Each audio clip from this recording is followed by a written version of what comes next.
Stocks, bonds, ETFs, straight out of downtown Chicago. This is Zach's Market Edge. Welcome to Zach's Market Edge, the podcast about investing in your life. I'm your host, Tracey, and this week I'm joined by two of my Zach's colleagues, Maddy Johnson, who is a Zach's editor, and Domina who's director of product development and AKA a shopper. We're all shoppers here because today we're going to discuss the state of retail, which we have discussed in the past, but today specifically about whether or not brick and mortar is dead. If we're never going to go to these shops again, they're all going to shut down. Bye-bye Macy's, JCPenney, all these places. We're just going to order off Amazon and the drones will deliver everything. That's the future. Sounds exciting, but is that really what's going to happen? So welcome to both of you. Hello. Hello. Hi, Tracey. They've both been on before. Domina, you were on the very first podcast. I was. It was such a great pleasure. Yeah, and now you're back. Not about Greece this time, but we should have you back on about Greece. I'd love to. Are you going there again this year? I am. Yeah. Okay, good. You can give us the play-by-play when you get back. Sure. That's kind of an unknown story, the Greece thing. Like, everyone's forgotten about it again, but I have a feeling we really shouldn't. I agree with you on that. Yeah. So, okay, good. We'll have you back on for that. But we are discussing the shopping today. And, you know, we've heard from a lot of the retailers from the first quarter, and some of it was not good. Like the Macy's numbers were not good. JCPenney, maybe a little bit better, but still not that great. Kohl's not that great. These big department stores, not good. And then I keep hearing all over stock twits, retail is dead every time, retailers about to report, no, Amazon's going to take away all their business. But then that didn't happen for several of them, the Ultas of the world. So, it is this interesting question. Do you need the brick and mortar stores? Are those going to go away? Is it a combination of things that we're going to see going forward? And who's going to win in all of this? I don't know. One of the things I thought was really interesting about JCPenney, and I actually fought with people on StockTwits about JCPenney. I haven't even been to a JCPenney for a while. I guess that's bad because I actually kind of like JCPenney. They're all shaking their head. Domina, have you been in a JCPenney recently? I don't think I've stepped foot in one or even gone on their website in probably over a decade. Wow. What about you, Maddy? The last time I was in a JCPenney, it was to get into the actual mall. Okay. So you walked through one. Just zoomed through it. Okay. Yeah. We all live in the city of Chicago. And is there even one in the city limits? I don't think so. I think we have to go to the inner suburbs to even go to one. So in our defense, there is not one in the city. But I have actually been on their website because I do order some stuff off their website occasionally. But the interesting thing about JCPenney is it wasn't as bad as you might think.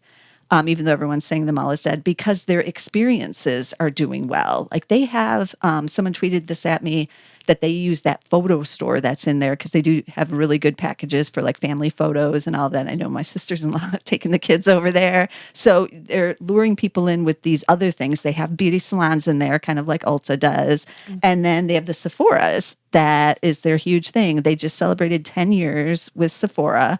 And they have them in 500 of their stores now. They're opening up another 60. And for those who don't know, Sephora is like Ulta. It's maybe, what would you class as, Maddy? Like maybe slightly higher end? Yes, I think it carries more designer makeup brands. Yeah, like that's how I always... The makeup brands you would go to a department store. You would have to go to a department store to buy. Yeah, I always thought this was kind of a weird union between JCPenney, which was in the malls, and then this kind of little bit more upscale. I just felt like Ulta should have gotten in there, but then they never did. But Sephora, it is working for them because this, again, is luring people into the store. You're getting makeovers. You're having experiences in the store. So is this what could save retailers? I think so. I mean, I think brick and mortar stores, they fulfill a specific need for consumers. Like, for example, when I go jean shopping, I hate shopping for jeans, but I don't want to just order them online, get them at home, try them on, and only have my opinion in my terrible mirror to tell me what they look like on my body. So I want to go into a Nordstrom, get a sales associate to help me with jeans, with jean trends, give me opinions, advice, and then I walk out the door knowing I just bought 3 pairs of jeans that look good. So I think that's something that it fulfills a need that that consumers still have, and an Amazon or any online retailer really can't take that away. So it's both a service, but also kind of a feeling thing. Is that Yeah, it's like like an it makes you emotion? feel good. Like you want someone to be like, "Hey, you look good in those jeans. Yeah. You should get them." And I'm like, "Okay, I'll spend $200 now." Something that I maybe would not have done online. Right. Right. Plus Nordstrom's offers all those other services like, oh, do you need these hemmed? We can do that Exactly. for you. Yeah. And Free things, alterations. yeah, that you might not obviously also get online. Mm-hmm. Okay. So how does that translate though to some of these like a Kohl's or whatever? Are you going into a Kohl's to try on all the jeans? And there's no salesperson in the Kohl's dressing rooms that I've ever seen. I think this goes back to experience that you both have brought up, the tactile experience of seeing sort of high quality goods versus shopping for them online. And in fact, just doing some quick research, 1 in 20 would make a purchase when browsing a store online, but 1 in 5 when browsing the physical store. And I think that's really key. I'll look online for days if I have a special event and I need to buy something nice. But in a store, I'll go that day and I will purchase it. And so I think it's the omni-channel, right? Having a good online presence, but also having the brick and mortar. And I don't remember the number off the top of my head, but people spend much more per purchase in the actual store versus online. And so I think just for companies that are just online, it's a great, easy way to enter the market. Low barriers to entry, costs of creating a website and e-commerce is much lower. But translating that into really market share, you need to have a brick and mortar store. Amazon is a unique case. They were really first to market, if you think about it. And so they've really tipped the scale in terms of market share, and it's harder to compete with them. But for specialized products, right? Because I think product offering as a product development person is also different, right? The product offering at Kohl's or JCPenney is very different than the product offering at a Macy's or a Nordstrom or Bloomingdale's and those types of companies where the sort of probably the average, ticket price is much higher. So I sort of see that as sort of two different areas, right? Higher priced goods versus lower priced goods. What about something like an Ulta then? How are they succeeding? Because they keep opening up stores and they're opening up another 100 stores this year. So they're not slowing down that. And they do have a big online presence too. And that business has been growing. But I could buy that hand cream on Amazon. Usually, not always, because they do have some exclusive products, like you were just commenting about, things you can't get certain places. But for like the basics, the Maybelline cosmetics or something like that, I can buy that on Amazon versus Ulta. So, Ulta has that great rewards program. Is it that's putting them in a different category? That they are offering something else? I think you have to think about your customer journey. When you go to Ulta, at least for me, I'm never going to buy sort of makeup or any cosmetics or even shampoo before I need it. I always like, oh no, I just ran out, so I need it tomorrow. I can't, even if Amazon delivers in a day, I could literally leave the office and go to a multitude of brick and mortar stores and pick it up. Right. And if I'm going to try something new, right? It's summer, you're a little bit tanner, you need a different color. Right. You go to the store because you want to try it. You can't try things online. And even with sort of e-commerce, a lot of things don't look the same in real life. The colors, they just haven't done a really fantastic job yet with that. And so in the makeup world, this is actually a huge thing for sort of makeup bloggers, trying to find the exact color of a lipstick, for example, on Amazon or some website versus going into the store and trying it. They many times look very different. Yeah, that's a good point. So more commoditized things, like if you need toilet paper and you know which kind you buy, maybe you order it from Amazon. Right. It's very easy. There's not a lot of product differentiation. But I think in areas where there's a ton of product differentiation, the brick and mortar stores will never go completely under. Have either of you two ever heard of the business Birchbox, where they send you the little samples? They're both nodding. Have you ever tried it? No. No, me neither. Okay. I just read an article. They've been around a couple of years. So they send out these sample products to you and then you can buy it. You try them out. And don't you keep certain ones you like or something like that? I forget how it works, but they're samples that are sent to you. But they just launched a brick and mortar store. I thought it was very interesting. I saw an article about it and I was like, what? I thought they were solely exclusively online and you get it in the mail and that was going to be their big selling point. But Domina, they learned what you were just mentioning, that if you actually go in the store, you end up buying more. So while they still have the mail and they still mail out the boxes, the stores are becoming more important to them. So I saw that as kind of a sign for all these doom and gloomers out there who think that all of retail is going to go away. Are they offering full I think they have product some full sizes? stuff. I think So, so. or is it just like a store of sample sizes? I don't know. I didn't delve interesting. in. Yeah, but they have opened up one. Yeah, but then you also look, kind of circling back to Amazon, how they're now opening up physical brick and mortar bookstores. Oh, that's right.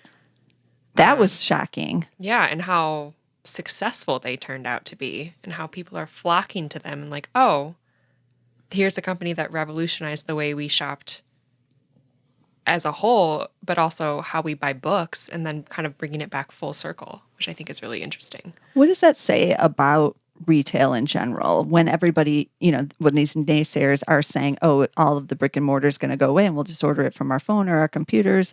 Like, isn't there another component to retail that is the emotional component? Like I used to say about the anthropology stores, I will admit this, even though it's kind of embarrassing, that I wanted to live in one because they're so neat. Like the Beautiful. design is awesome. And when I was like really depressed during the polar vortex winters, there's one not that far from where I live. I would go like up there through the snow and just go in and look around. I guess it's bad I never bought anything, but I would just go in there because it was just so pretty in there.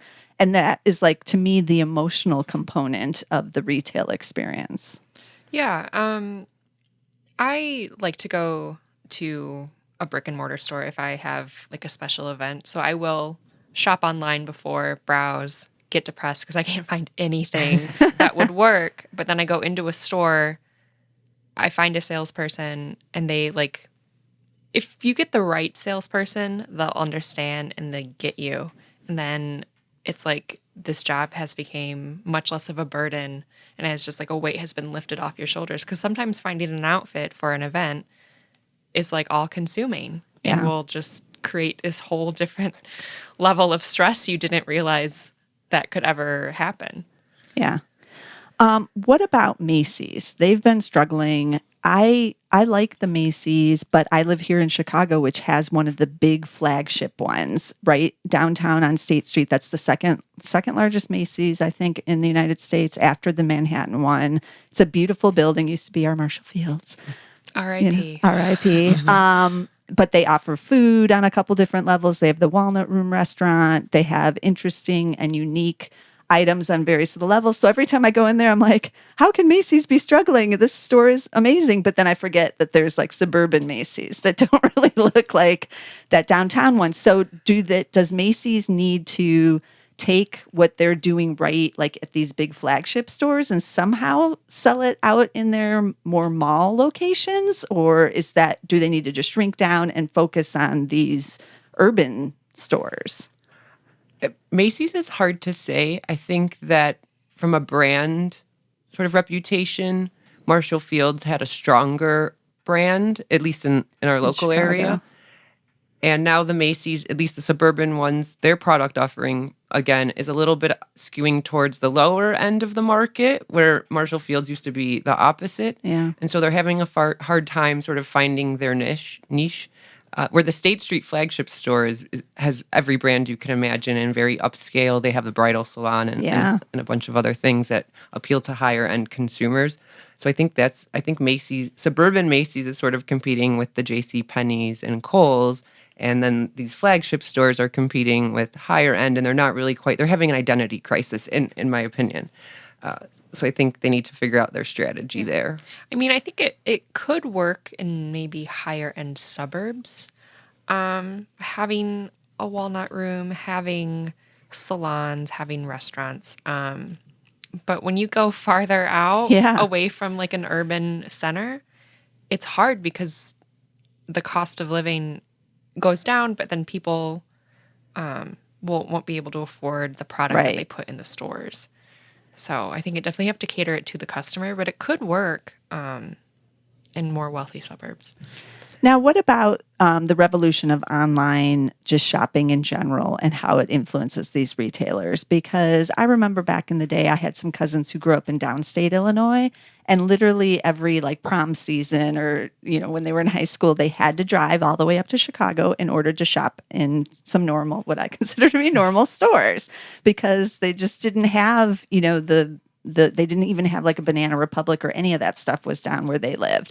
But now you could order online and have it shipped to you. So I feel like instead of saying brick and mortar is dead and then all these retailers are going to die along with it, this opens up like a huge new opportunity. Or even for someone like a Lululemon that is just in a very small urban markets. If I was in, again, downstate Illinois, there aren't any down there. But now I can actually access it, have it shipped to my house, and I can wear the same yoga pants. I feel like this is an untapped area that's not really being addressed. Have either of you heard of Rent the Runway? Yes. Yes. So Have you done it? no, because it was one of those times where I was looking and I had found a dress, but then I ended up going to a J. Crew and ended up buying an outfit there. Okay.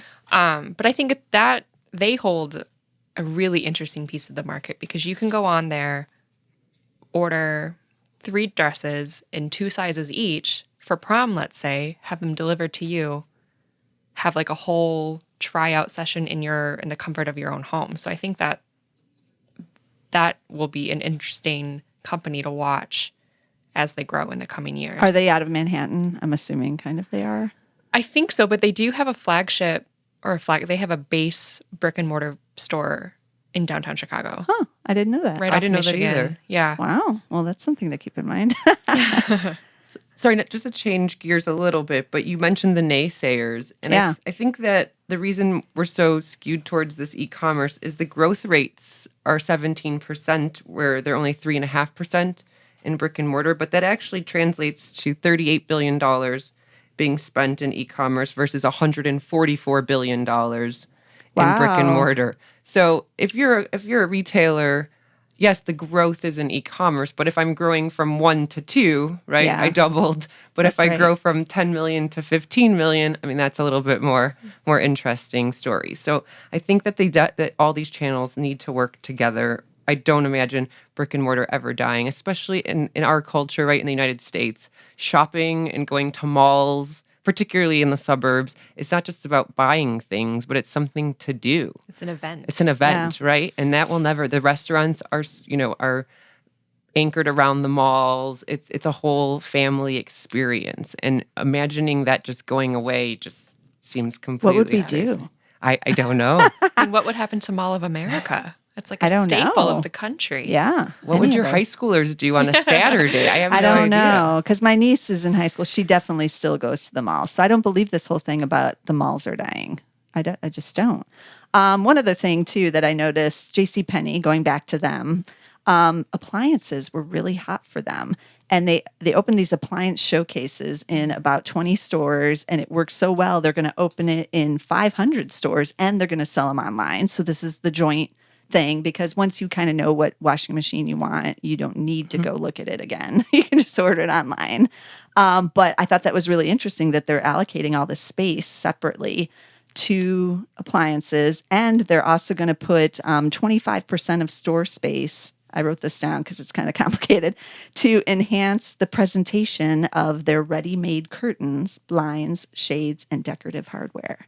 So anything with the home also appears to be something you can look at it online and kind of get an idea, oh, they have this or they have that, but you really want to go to the store and look at it in person, I feel. Yeah. Well, you think of a huge company in IKEA and their huge stores where they showcase living rooms and bedrooms and bathrooms and kitchens, and they tell you this is what you need, this is what you can buy, and this is what you can do with I your love home. that. Have you ever gone in there and just like looked around at those little, Oh, the ones yeah. where they're like, this whole apartment's only 500 square feet. And Right. it's like amazing when you walk in there, you're like, how did they do this? So I think that's an avenue JCPenney can go down and really capitalize on people's desire to upgrade their home and their life through appliances. Now that I think about it, IKEA is one of the leaders in making it an experience type of shopping because they do have that restaurant in there with those good Swedish meatballs.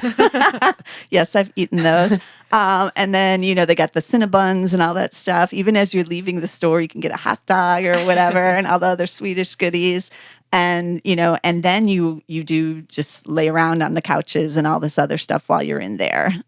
So yeah, IKEA, I guess we could take a page from them. Nobody's talking about how they're going to die. Right. I mean, I Nobody. can't imagine, you're not going to buy sofas and rugs and throw pillows online Exclusively. No. You see them and then you say, oh, that would look great in our house. Yeah, we'll take that. Yeah. And then you might go order it online. Because I have noticed West Elm, about 50% of their revenue is done online, which is kind of interesting that they don't sell only furniture. So you could buy the bedding or, some of their plates and some of that other stuff online too. But I do think people go to the store, look at it, and then just go online and order it that way. Yeah, I believe that's true. Because Yeah. if you look in marketing trends, this sort of onboarding of offline and online data on consumers is becoming really critical. So they can say, you got the email, you searched online, but you went into the store to buy, or vice versa. You went to the store on Tuesday and you purchased on Thursday. And so this is a huge part of marketing tech. And so obviously there's a lot of value in your behavior, both online and in store. Yeah. What do you think about catalogs? Just one other thing, even though that could be a whole totally different topic, but like they're still making catalogs, but there's this thing, isn't Victoria's Secret now going to get rid of its catalog allegedly? That's what I heard. They might get rid of theirs, but I'm still getting them from like Athleta sends me one. The J. Crew still sends me one. I get ones from Anthropologie. Those people collect those. Well, they're beautiful, Yeah. just like the stores. I know. Restoration Hardware has some really beautiful yeah, the ones source as well. books. Pottery Barn as well. Yeah, so I guess that is sticking around too. It sounds like I like getting them. Well, it's kind of like that showcase thing that Yeah. JCPenney is trying, It's and the IKEA dream. has excelled at. It's like, oh, this is my dream house. This is my dream wardrobe. Yeah. It's nice to see it in action and on like a body. Right. No, good point. So as we're wrapping up here, what are your favorite retailers right now? They could be any kind of retail. Do you have any, Domina? Like, what's your favorite? I really love Bloomingdale's. Okay, so that's the owned by Macy's. Right. They just have a little bit more variety in terms of the brands they bring. I do have one that I don't think there's any flagship store at all, revolveclothing.com. Okay. They're only online, but they carry sort of exclusive brands you don't find often. And I do shop at J. Crew quite a bit. And I have to say their catalog does prompt me to go online. Okay. And then if there's an extreme sale, I will shop online, but otherwise I will go to the store. So all of those, again, the omni-channel, right? The catalog, the e-commerce, and the brick and mortar work together in sort of my buying decision. What do you think about J. Crew right now? Just on an aside, because they've been struggling too in this whole apparel struggle that's been going on with people like off trend and everything. And then they've kind of gotten a little bit away from their mandate, I guess you could say. And they've said like the sweaters were a disaster the last couple of years and all of that. But do you think that they're turning it around?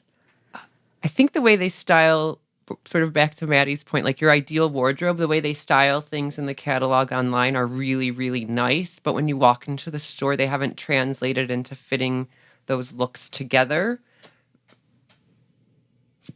I don't imagine them totally going away because they seem like kind of a staple in various age groups' wardrobes. I know people that are much younger and much older that shop there. But again, sort of dialing in a lot of this, right, is their marketing spend. Who are they targeting, and what is that goal? So I think that they'll turn it around. Okay, that's good.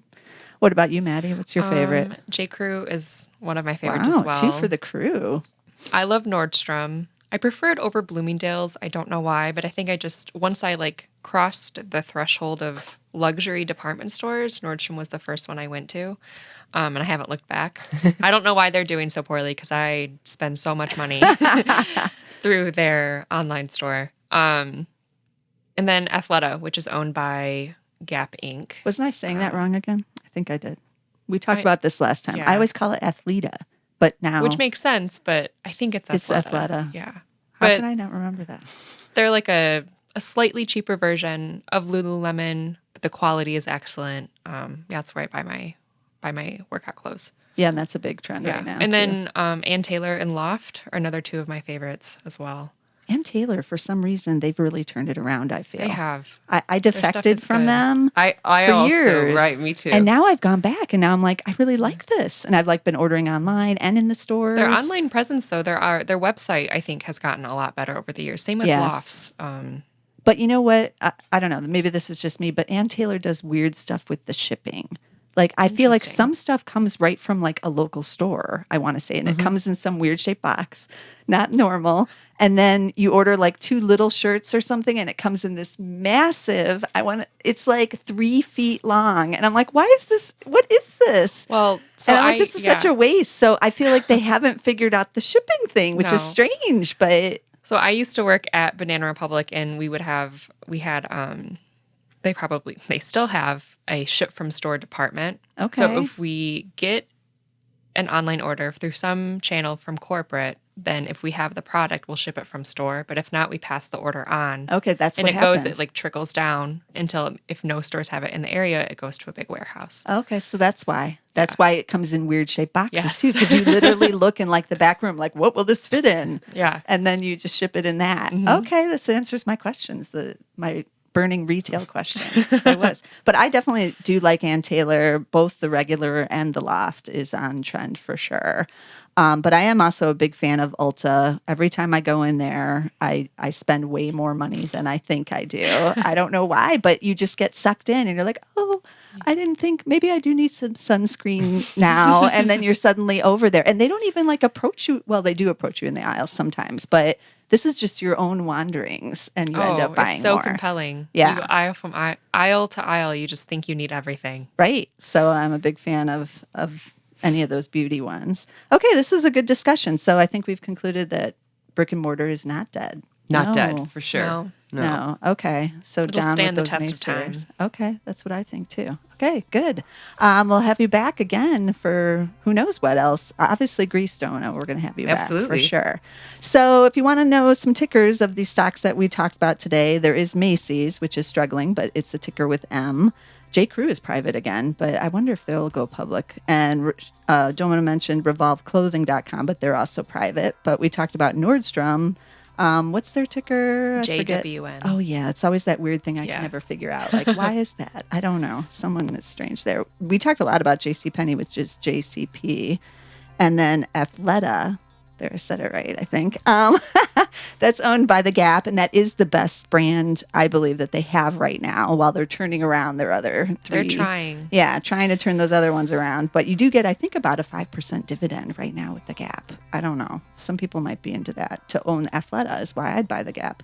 And then Ann Taylor, that's still traded, right? Isn't that just Ann still? ANN, I believe it is. There's been some issues with them over the years that they might not survive, but they're still around. So there's a good pick of stocks. So you might want to check out some of those, some of the turnarounds and some of the ones that maybe are doing a little bit better. And you can, of course, check out any of our articles. Maddy and myself have articles on Zacks.com and our other podcasts. Of course, I think this is number 34. Check out the first podcast with Domina. That's a very good one on Greece. I highly recommend that one. You can find those on iTunes and on SoundCloud.com and, of course, also on Zacks.com. So until next time.